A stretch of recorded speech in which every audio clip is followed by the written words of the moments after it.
saya akan mencoba memaparkan materi mengenai topik Women Insight.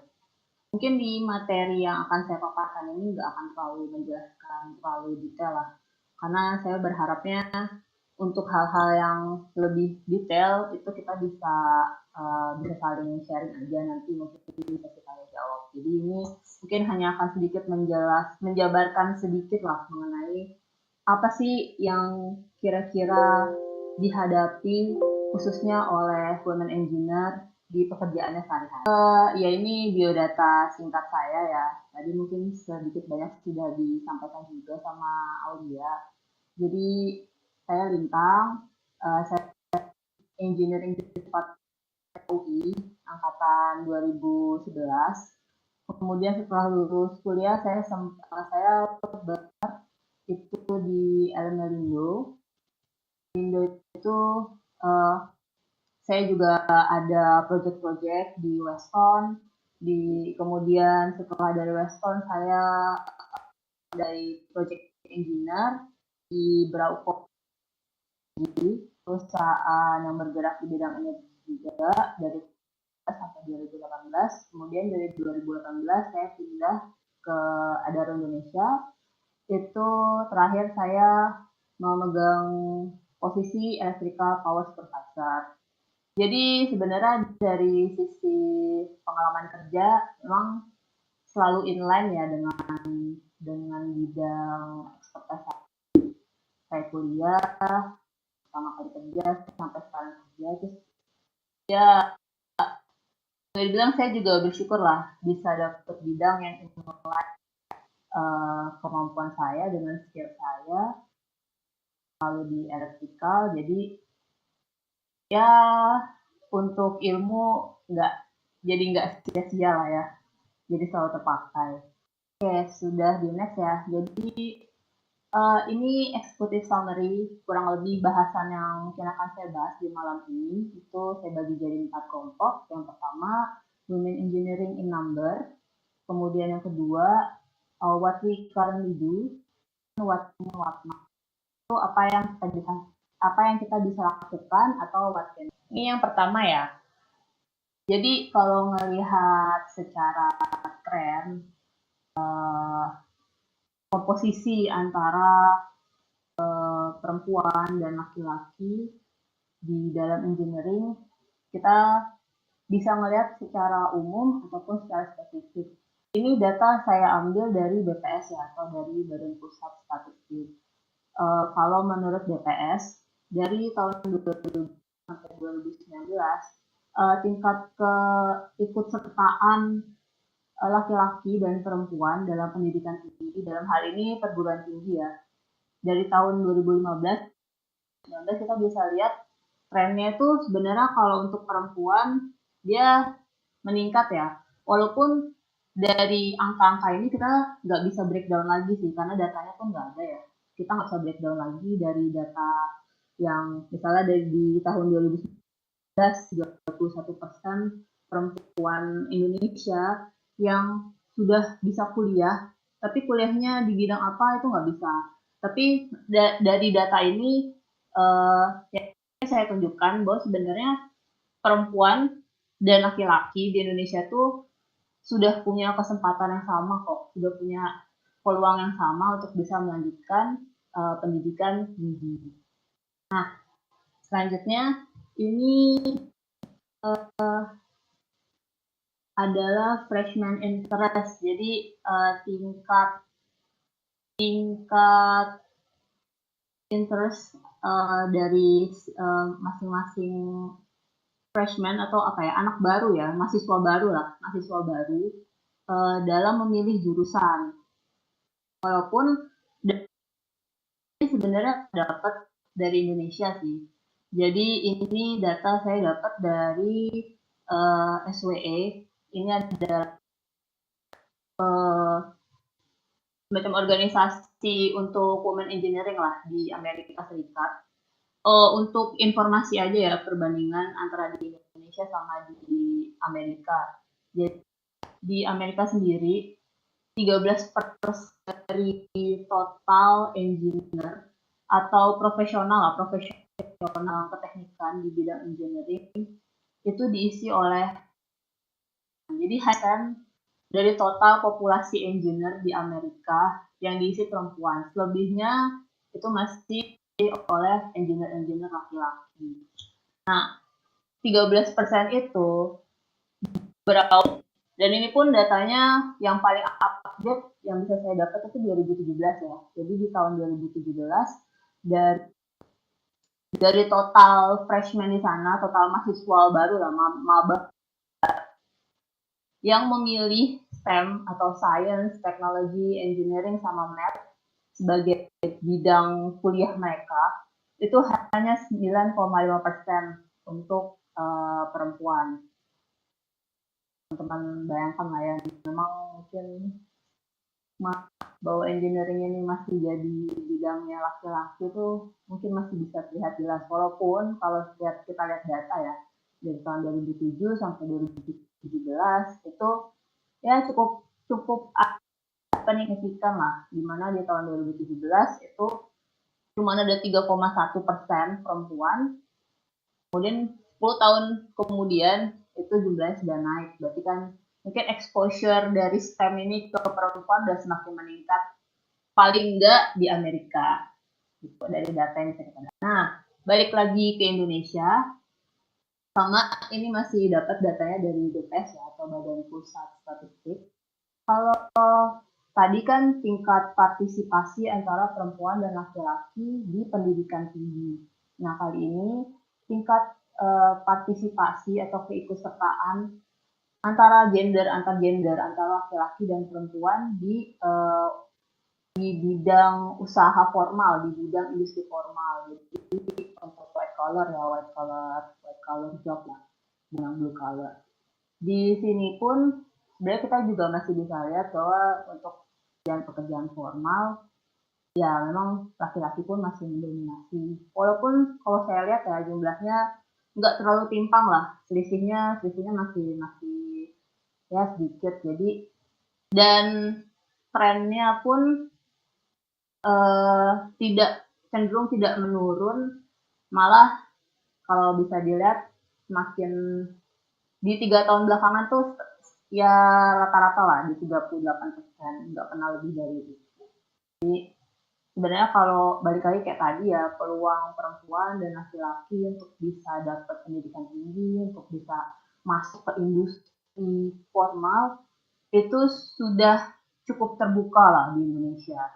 Nah, kemudian ini untuk managerial mixture informal workforce. Jadi kalau yang tadi itu adalah tingkat keikutsertaan antara laki-laki dan perempuan di dunia industri formal, ini adalah bauran atau persebaran tingkatan manajerial untuk antar gender, jadi antara laki-laki dan perempuan.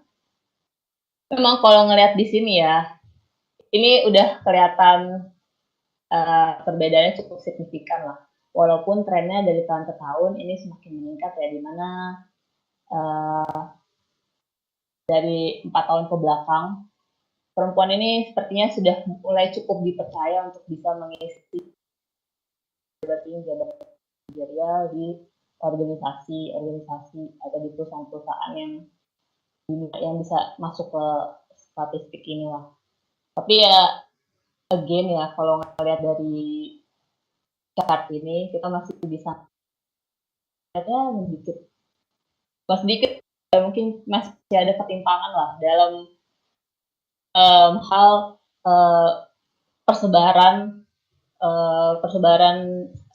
managerial mixture di formal workforce di Indonesia. Ini kita udah mulai masuk ke engineering-nya ya, lebih detail ke engineering. Jadi di Amerika ini saya dapat datanya juga dari Amerika, dari SWE ya, dari SWE, organisasi yang tadi di Amerika itu. Kalau kita lihat bauran engineer, jadi seberapa banyak sih dari di industri engineering itu baurannya antara si laki-laki dan perempuan. Kalau kita lihat di grafik ini memang seperti yang tadi saya bilang ya, dari total keseluruhan itu 13%, baru 13% perempuannya itu masih didominasi sama laki-laki. Begitu juga dengan di bidang computer science, di mana 23%-nya diisi perempuan, sementara sisanya masih diisi oleh laki-laki. Oke, selanjutnya di what to expect and what not. Jadi mungkin ini yang lebih detail ke pekerjaan ya. Di pekerjaan sendiri, seperti yang tadi udah kelihatan lah di angka-angka sebelumnya, kalau dari grafik pun, dari persebaran, dari bauran nilai, kita masih bisa lihat kalau memang pekerjaan ini masih lebih didominasi oleh laki-laki. Ada, ya tentu saja dominasi itu akhirnya apa ya, akan menimbulkan kayak stereotyping atau stigma lah antara laki-laki dan perempuan di dunia kerja, khususnya di dunia ini. Dari apa yang selama ini saya lihat di sekeliling, itu pasti kebagi jadi dua, antara positif dan mungkin kompetitifnya lah. Saya nggak mau bilang negatif, karena mungkin negatif pun juga sebenarnya nggak terlalu negatif lah, tapi mungkin lebih ke arah kompetitif, di mana perempuan dinilai harus bersaing lebih sama laki-laki untuk bisa mencapai di posisi yang yang ingin dia capai. Walaupun gini, antara si perempuan dengan laki-laki itu punya kompetensi yang sama, tapi karena adanya stereotyping, yang itu kita nggak bisa tutup mata ya di Indonesia atau bahkan di seluruh dunia lah, stereotyping antara women engineer dan male engineer itu pasti masih ada. Coba di sini saya akan ngelihat objektif, dimana kalau untuk positifnya sendiri, ya yang pasti kita dengan terjun langsung ya, apalagi kalau misalnya saya atau mungkin teman-teman yang memang basicnya dari engineering, bisa terjun langsung kerja di dunia engineering, itu pasti akan lebih dapat exposure ke industrinya sendiri ya, karena lebih terpapar dengan lebih terpapar di dunia kerjanya, dalam artian teman-teman akhirnya bisa tahu dan bisa mengaplikasikan ilmu-ilmu yang udah teman-teman pelajari selama kuliah, akhirnya bisa perkembangannya seperti apa, karena kan industri, ilmu, pengetahuan itu kan pasti akan selalu berkembang ya.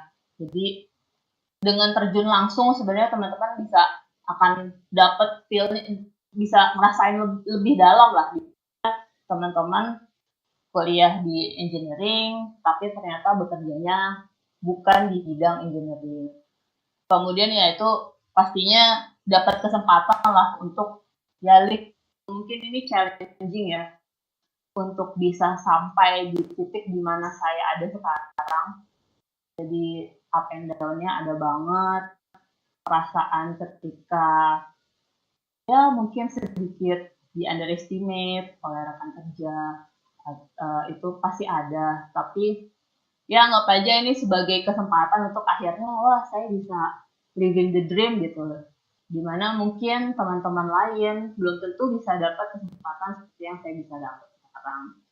Kemudian kalau untuk competitive treatment-nya, pasti stereotyping sama prejudice treatment itu ada banget. Contohnya biasanya gini, yang sering saya rasakan ya, ketika misalnya kita ada grup project gitu, atau misalnya kita mengutarakan suatu ide, suatu gagasan, ketika ketika perempuan yang mengutarakan itu biasanya akan dianggap sebagai dia beruntung aja bisa ngomong kayak gitu. Tapi ketika laki-laki yang mengutarakan itu akan dianggap sebagai suatu achievement, sebagai suatu prestasi yang hebat, atau banyak lah stereotip kayak dia kan perempuan nih, paling juga cuma tahan sebentar, nanti juga habis itu nggak tahan. Biasanya stereotip yang umum di dunia engineering tuh kayak gitu, kayak dia kan perempuan, paling juga nanti nggak bisa kok kalau untuk disuruh kerja keras, disuruh kerja yang keras ya, maksudnya yang yang harus ke lapangan, karena kan biasanya perempuan dianggap nggak mau kotor, nggak mau kebakar matahari ya stereotip kayak gitu lah. Biasanya itu yang sangat bias gender ya, yang sangat bias gender tuh biasanya akan sangat rentan dialami oleh mayoritas pekerja perempuan. Apalagi kalau yang kerjanya ya memang di lapangan langsung, itu biasanya rentan untuk dapat stereotip semacam itu. Kemudian juga biasanya tuh ada income bias.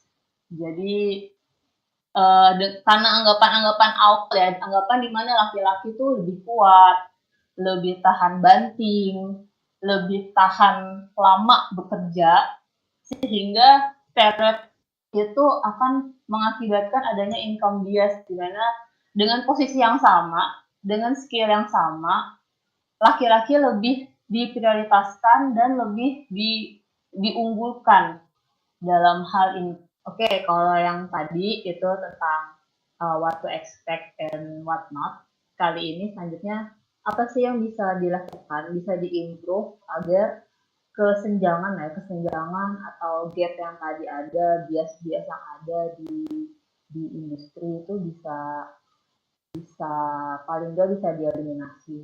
Yang pertama, yang pasti competitive treatment-nya menurut saya itu harus dibalikkan, dibalikan tuh maksudnya kondisinya dibalik ya. Kayak tadi misalnya stigma-stigma, stereotype itu harusnya dihilangkan dan diubah menjadi objective approach. Jadi pendekatan untuk bisa dimulai dari yang paling awal, misalnya meng-hire antara perempuan sama laki-laki. Mungkin kalau di sini ada teman-teman yang dari HR ya, dari HR atau orang-orang yang mungkin uh, psikologi itu mungkin dari awal tuh bisa lebih objektif. Jadi melihatnya memang dari skill individu, bukan karena misalnya dia perempuan atau dia laki-laki. Kemudian work flexibility. Oh ya, tadi sebelumnya tuh yang di slide sebelumnya itu kan kayaknya ada satu terakhir yang agak ketinggalan tuh, yang soal maintaining life balance. Nah, ini memang agak tricky, agak sifatnya lebih ke personal karena ini pilihan ya, lebih ke pilihan pribadi. Dimana perempuan itu biasanya cenderung setelah menikah itu cenderung akan ngikutin kemana spouse-nya itu berada. Yang susah itu kadang-kadang ketika masih single nih, misalnya masih single, dia baru mulai berkarir, kemudian ternyata jodohnya ya, spouse-nya itu tidak satu lokasi kerja dengan si women engineer. Itu biasanya kalau dari cerita-cerita teman saya tuh itu perdebatan batin lah, apalagi kalau setelah mereka punya anak. Itu gimana pun posisinya ya, perempuan biasanya sih cenderung akan memilih keluarganya. Sehingga kalau kondisi kerjanya atau lingkungan kerjanya itu tidak fleksibel, pasti itu akan sangat menyulitkan. Sudah dibikin fleksibel aja, itu bisa jadi masih kurang nyaman lah ya untuk perempuan yang bersangkutan. Apalagi kalau misalnya kondisinya rigid. Tapi memang kadang ini jadi dilema juga antara si pengusaha dengan pekerjanya. Karena mungkin tidak semua bidang pekerjaan, tidak semua industri itu juga bisa memberikan work flexibility yang luas ya, yang luas, karena ya memang operationnya atau day to day operationnya tuh memang mungkin tidak bisa terlalu memberikan keleluasaan. Jadi balik lagi sih kalau yang poin terakhir ini memang lebih ke pilihan personal ya, tapi itu apa ya, trait yang bisa sebenarnya bisa diatur dari masing-masing individu lah saya rasa. Kita lanjut aja lah ya. Untuk yang terakhir, what can we do? Nah itu menurut saya sih dibalik tadi. Jadi antara si maintaining life balance ini seharusnya bisa dibalikkan posisinya menjadi work flexibility. Kalau yang saya lihat sih sebenarnya mungkin di kantor-kantor Jakarta itu kayaknya udah banyak ya terutama kayak startup itu biasanya kan jam kerjanya sudah lebih fleksibel. Kemudian biasanya kantornya itu kantor-kantor milenial yang kantornya asik banget lah, yang bisa buat tidur-tiduran. Yang mereka udah biasanya yang sederhana itu sudah menyediakan nursing room. Itu biasanya penting tuh untuk pekerja perempuan.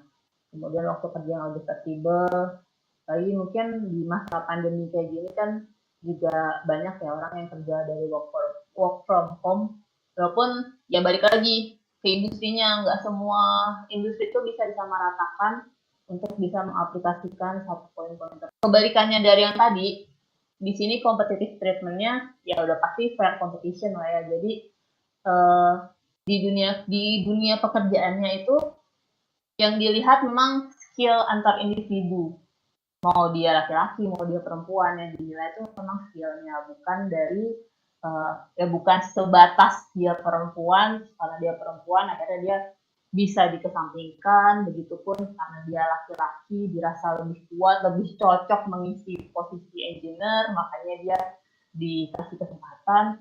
Ya saya rasa stigma-stigma kayak gitu seharusnya bisa bisa di eliminir lah ya dari sekarang, sehingga kedepannya uh, kompetisi di dunia kerja itu nggak lagi ngelihat bias gender, tapi murni karena memang melihat skill dan kompetensi dari masing-masing. Nah, ini yang terakhir, teman-teman tahu nggak, ternyata hari ini itu adalah Hari International Women in Engineering Day. Jadi hari ini tanggal 23 Juni itu adalah peringatan Hari Women Engineer. Ini penggagasnya adalah SWE dari, jadi ini organisasi untuk women engineer yang asalnya dari UK. Nah, dia memperakasai adanya Women Engineering Day itu sejak tahun 2014. Jadi sejak tahun 2014, setiap tanggal 23 Juni itu dirayakan sebagai Hari Women Engineer sedunia. Tema mereka kali ini itu adalah Shape the World atau membentuk dunia. Nah, sama lah kayak apa yang kita bisa lakukan untuk kesetaraan gender mungkin ya, atau ya untuk bisa supaya peluang atau kesetaraan di karir antara laki-laki dan perempuan, khususnya di industri engineering atau di bidang engineering lah, itu bisa sama. Ya kita mulai sekarang mungkin pertama saya bilang ya, kita harus bisa menghapus stigma lah. Jadi singkirkan semua kebiasaan gender itu dan mulai menilai bahwa antara pekerja itu memang harus dinilai dari skill. Kemudian juga kita bisa mengencourage teman-teman kita. Mungkin kalau di sini teman-teman sudah kuliah atau mungkin sudah ada yang bekerja, tapi mungkin juga punya kenalan keponakan misalnya atau sepupu-sepupu yang mereka masih melihat bahwa masih apa ya, peluang mereka untuk bisa masuk ke STEM, ke dunia STEM ini masih kecil karena segala macam kebiasaan itu. Ya kita bisa mulai dari sekarang bisa mengubah pandangan bahwa engineering itu bukan hanya bidang yang bisa dimasuki atau bisa ditekuni oleh laki-laki, tapi juga bisa kok sebenarnya perempuan untuk bisa masuk. Ya sepertinya sih udah selesai ya di sini materinya.